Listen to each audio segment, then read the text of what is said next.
Okay, so hello everybody, and welcome to the Horizons Institute Inside Series, our May edition.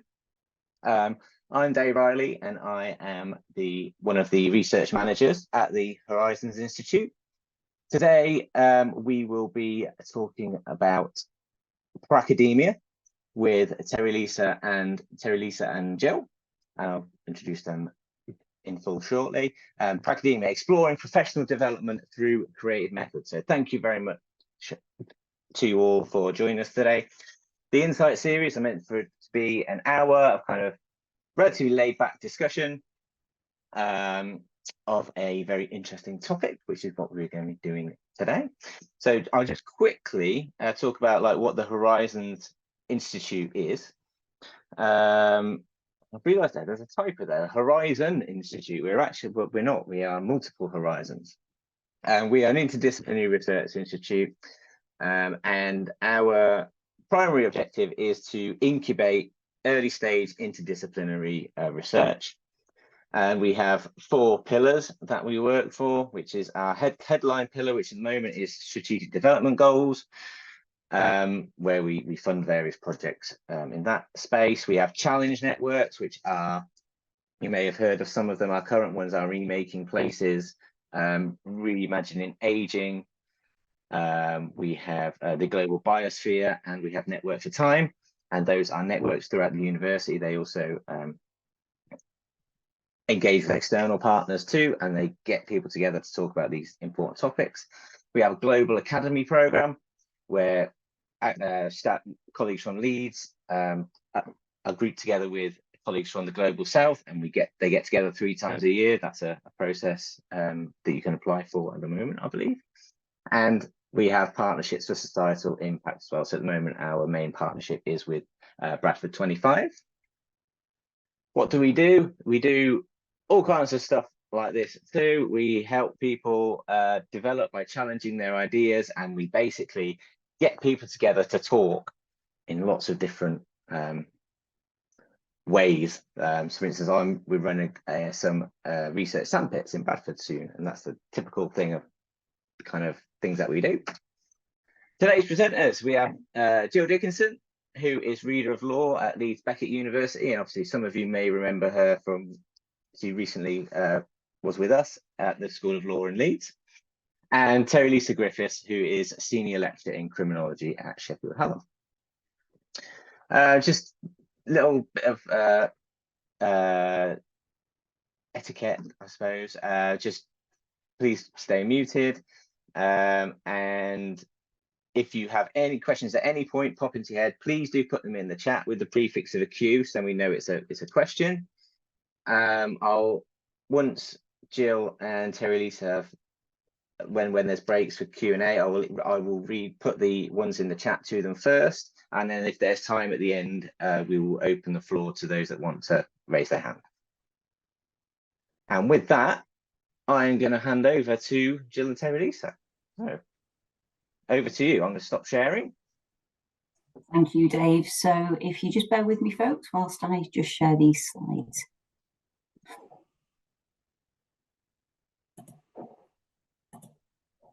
Okay, so usual question, can we all see those slides okay? Looks good to me. Yeah, perfect, lovely. So yeah, thank you very much to Dave Riley and the team at the Horizons Institute for inviting Teri-Lisa and I to talk to you today about the research that we've been doing around Pracademia. So people love or hate the term, it seems, but essentially we're talking about people like ourselves who have dual experience as practitioners and academics. I'll hand over to Teri-Lisa in a second to introduce herself, but in terms of me, I was a solicitor, did that for about 10 years, particularly enjoyed working with work placement students and trainees. And yeah, that role led me to my move into academia, and I've not looked back since. So that's kind of where I'm coming from. Teri-Lisa. Thank you, Jill. Hi, everyone. So yeah, I'm Teri-Lisa Griffiths. I'm a senior lecturer in criminology. My background is a bit different. I worked as a careers advisor before moving into academia, and I was actually originally recruited to support the criminology program with embedding employability into their teaching program. So that's working with external partners, thinking about how they can work with our students, and develop some of the kind of applied work that we do on the course. And yeah, similar to Jill, I haven't looked back. I'm still here. Thank you, Jill. That's great, thank you. So in terms of today then, I'm going to be covering the first half of the session, essentially talking to you about how the research came about, what we found, and some of the related practice-based initiatives that we've put into place. And then I'll hand over to Teri-Lisa for the second part of the session to talk about the edited collection that we had published last summer with Springer, and to provide you with an opportunity, if you'd like, to get involved with using the creative method that we use for the research, before going on to talk about what's next, maybe for Pracademia research, and also some of the debates that have been happening in the media. So in terms of where the research came from then, at the top of the screen there is a photo of an initiative that we'd put into place around what we called Lawyer in London. So essentially, we'd had students talking to us about how they didn't feel confident to apply for work placement schemes or trainee solicitor roles with cities in London. So we came up with this initiative, we got some funding, we took them down to London, and it was amazing because on the way back, as they were talking, they were really excited to start putting some applications in. So that led us to doing a bit of research around extracurricular activities and how they can be really impactful for developing student self-efficacy. So that's the first paper on the slide there. And what happened was, as we were doing the research, we kind of noticed how both of us were drawing on our previous experience from practice to do this new piece of research. So, for example, we talked about how Jill might have gone into lawyer mode to start making notes and that kind of thing. And then Teri-Lisa was drawing on her background, in careers to do the interviews. So that got us kind of thinking, what do you bring with you from practice into academia? So for the research, there are different terms that people use, but we've used the term pracademic. We've used it to refer to anybody from any professional background who is working in practice and academia as dual professionals, or who have made the transition like we have from practice to full-time academic posts. And we were 42 objects, and we had the most interesting meeting with him where he was telling us about this piece of work that he'd done where he'd invited people from the social work sphere to identify an artifact or an object that really resonated with them in terms of their practice.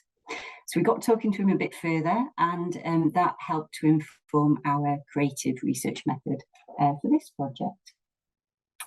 So in terms of the questions that we got, I've listed them there on the slide for you, but it's very much around, to what extent does your previous experience affect your approach in academia?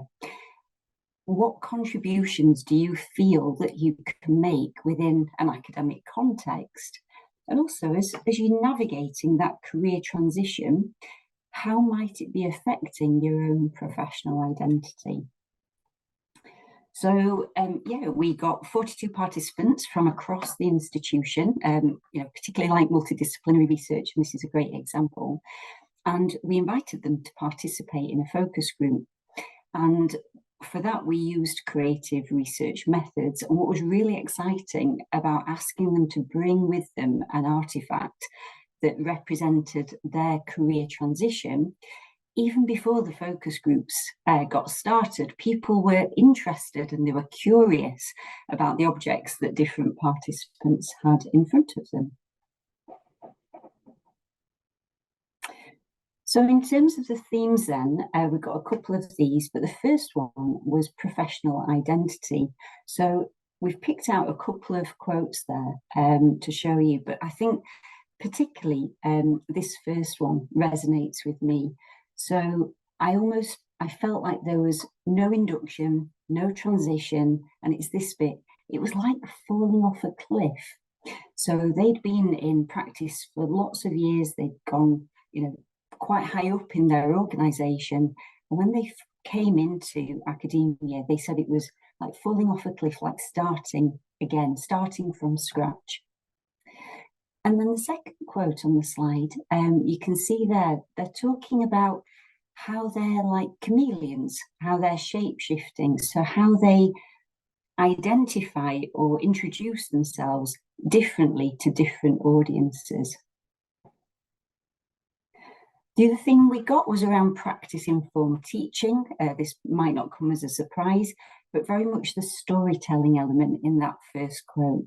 Pracademics were really keen to share their experiences of the real world with the students that they were teaching. But then they also were simultaneously worried in the second quote about putting off the future practitioners. As they were talking to the students in front of them, they wanted to share the stories, but they were worried that they might, put them off selecting the same career. So we made recommendations, a number of them there, but essentially for us, one of the most important messages is that, we're really about championing both pracademics and those who have perhaps taken a more traditional career route.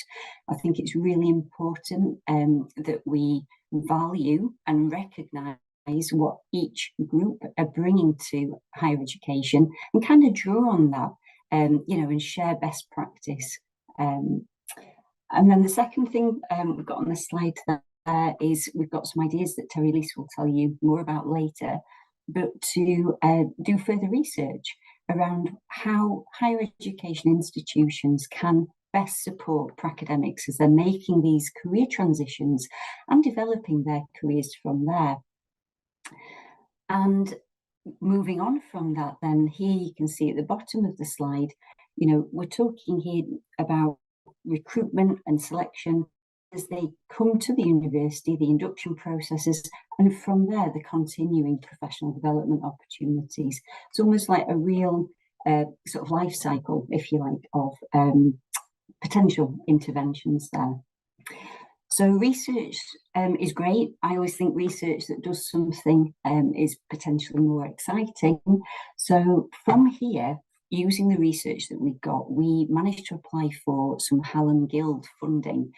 And this was to create a community of practice across Sheffield Hallam University that's led by pracademics, but very much to encourage everybody to get involved, whether or not it's sort of sharing teaching practice or getting involved in research, building publications, or also drawing on experience around developing employability initiatives as well. So the second image that we've got on this slide, we're really excited about this opportunity because within the Hallam Guild programme for Hallam Pracademia, we had like a sort of flagship event. So we established an annual Connecting with Professional Practice conference.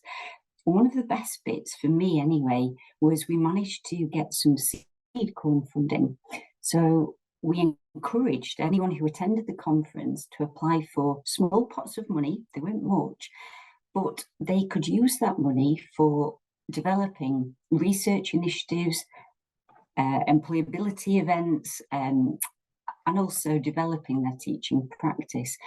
So real seed corn ideas. We got lots of interest from across the institution.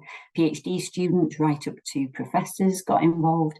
And what was nice was we got those people who had run the projects every year to kind of come back and introduce, what they'd done to others so that hopefully they'd inspire other people for the next year's pot of money. We're also really fortunate as well because we worked closely with the HR and organisational development team. So they'd heard about Hallam Pracademia and they approached us to get involved to consult on their Hallam Academic Careers Framework.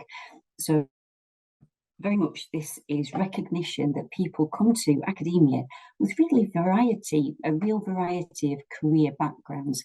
And, maybe we should recognise that. So yeah, really, really important that we could get involved with that. And then finally, and this is an opportunity that Teri-Lisa spotted, we applied successfully to develop Pracademia Connect. So this was working collaboratively with Advanced HE to create an international online platform for Pracademics across the world to come together and kind of share practice and, value and recognise the work that we've all been doing. So quite a sort of stream of work there, and it's not finished yet. So if I can hand over to Teri-Lisa for the next bit, please. Thanks, Jill. I've just added some questions in the chat. If people want to take a look, feel free to kind of share your thoughts. Just wondering if anyone does identify as pracademic and if you recognise in any of the reflections that have been shared so far your own experiences. I think for me personally, I've kind of talked about this a little bit before, but I would probably more call myself a second career academic now, because I feel like I've just been here so long and I do feel kind of quite far away from practice, although I do still have those connections to my previous practice, which is some of the things I'm going to talk about when I talk about the edited collection and the chapter that Jill and I contributed to this collection. So as Jill has mentioned, we had a collection of works published by Springer late last year, and there's just some information on the slides here about the range of contributions and the kind of way that the book was organised. In terms of kind of some of the disciplines represented in the book, we've got education, business, housing, construction and engineering, of course, law and criminology, and nursing. So a really broad range of academics contributing in a range of different ways. So we had people reporting original research in there. So there's some really interesting research about the sometimes requirement to obtain a PhD in some institutions for pracademics. There's research around how pracademics navigated the transitions, and there's also some really interesting, quite personal, critical reflections, ethnography in there as well. So a really broad range of different approaches, which I think speaks to sort of, some of the rich and diverse experiences that are out there for pracademics, even though we can definitely identify some kind of commonalities between us. We decided to organise the collection into kind of 3 core areas. So in terms of pracademic identities, we've got some contributions there about the relationship between theory and practice and things like imposter syndrome. In terms of professional development, people talking about managing the transition to academia and networking and collaborations. And then in terms of teaching practice, probably what you might expect in terms of teaching employability, but also some reflections there about teaching students values, which is something that I'll come back to later. So yeah, just looking at some of the contributions there. Yeah, that's interesting around practice being ignored. I think that's a really interesting reflection, actually, and I've felt that before in postgraduate study as well, that sometimes I guess some of your identities might feel more prominent at different times depending on what you're doing and where you are. And I think we found that with Pracademics as well. So in the paper, Jill mentioned Pracademics talked about how in open days and things, they would talk a lot about their practice experience, because they felt that that had quite a lot of credibility with prospective students. But then obviously, you know, if they were presenting their research or going to a conference, then they would just be an academic. So you can have those different identities coming through in different scenarios. Jill, are you okay to move to the next slide for me, please? Thank you. So yeah, so as I mentioned, we did contribute a chapter and really thinking about some of our interests in both professional development and also reflection and reflexivity. So Jill and I have actually got another paper based on reflection and reflexivity, our own practice, for our kind of reflecting on creative methods or using creative methods in research. And I've also got a paper with a colleague, Nicola Cadet, about reflecting on embedding employability into social science curriculums as well. So it's kind of something that we're really interested in. And Jill mentioned that we invited the Pracademic participants for the research that was reported in the paper for studies in higher education to bring along an artifact. And this chapter is reporting on those artifacts, what kinds of themes that came out of the artifacts that people presented. So in terms of the artifacts that people brought with them, they could be organized into two kind of broad themes, quite practical artifacts or items that they actually used in their previous working practice that they felt still had relevance to some of the things that they were doing in academia, and also more symbolic tools. So this could be actually metaphorical or metaphysical senses or skills that they thought that they brought with them.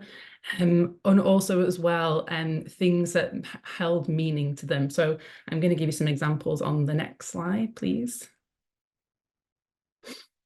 So you can see from some of these reflections here, on the left-hand side, someone brought with them a star charm, and they use this to help them manage the transition, walking into a lecture theatre for the first time with 100 students, remembering that I'm still an expert. So feeling really daunted about what they could bring to the academic space, and really using this kind of totemic object to help them remember what they had to offer and why they had been recruited.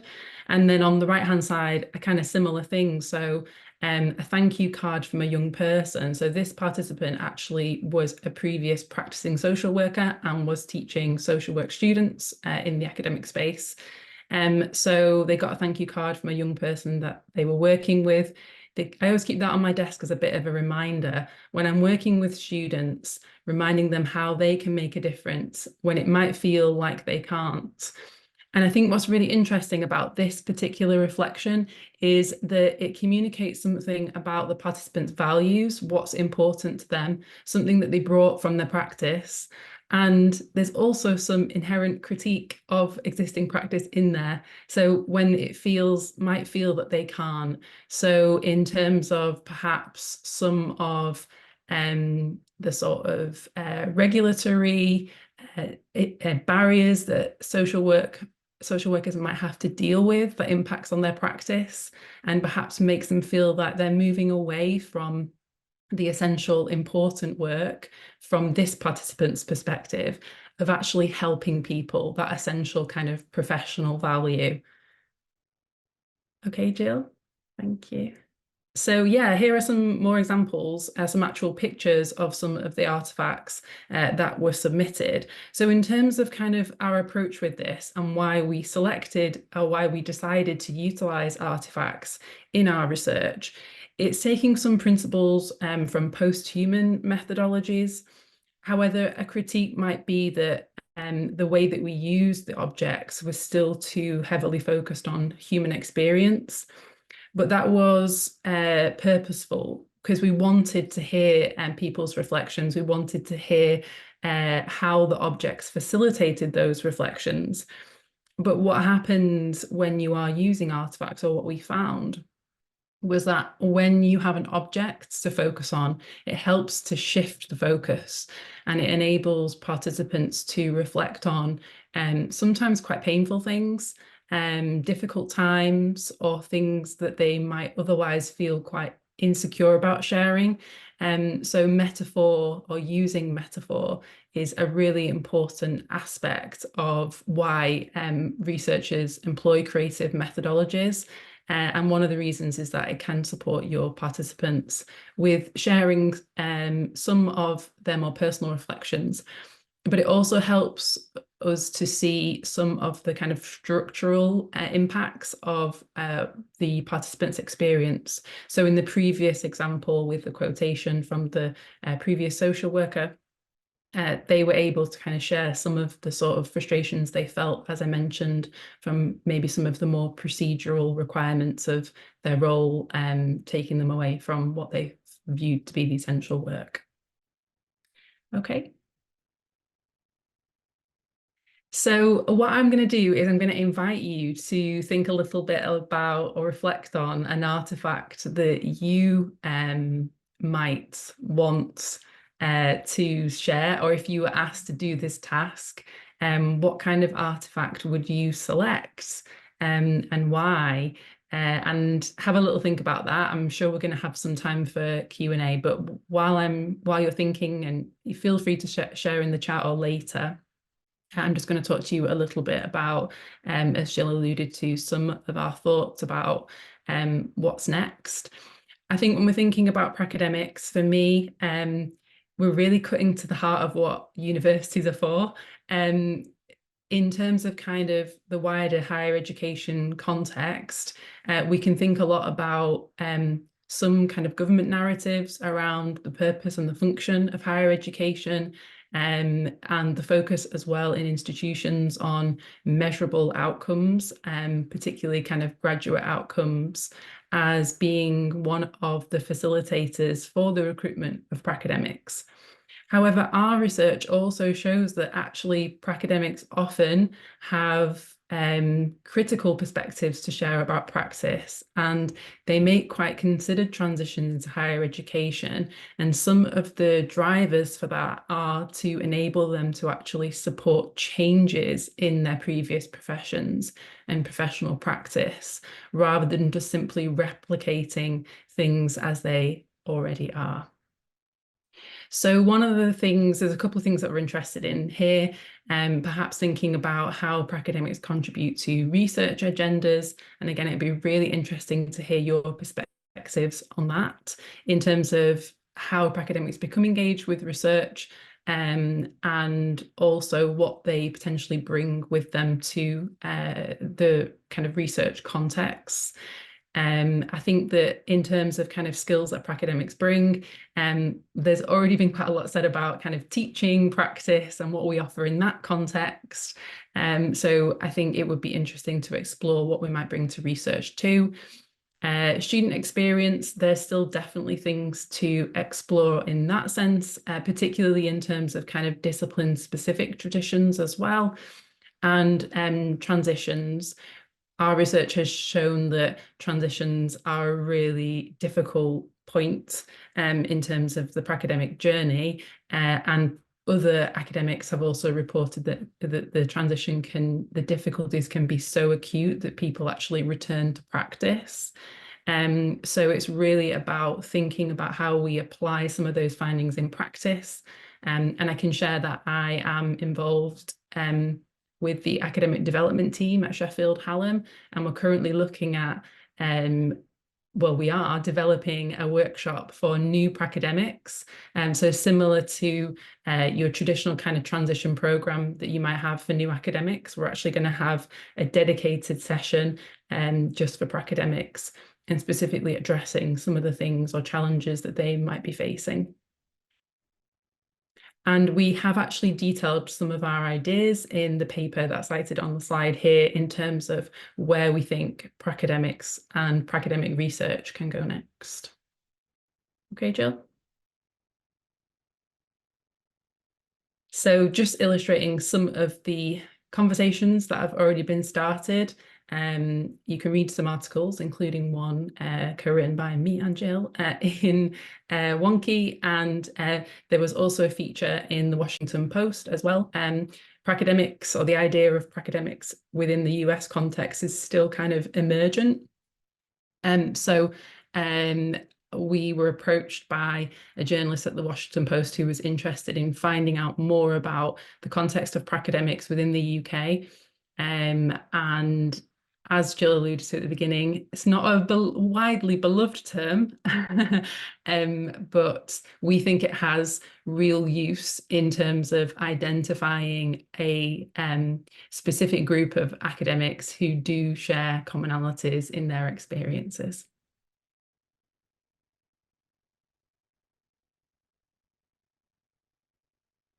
Okay. So I think that's the input. I really need to catch up on the chat.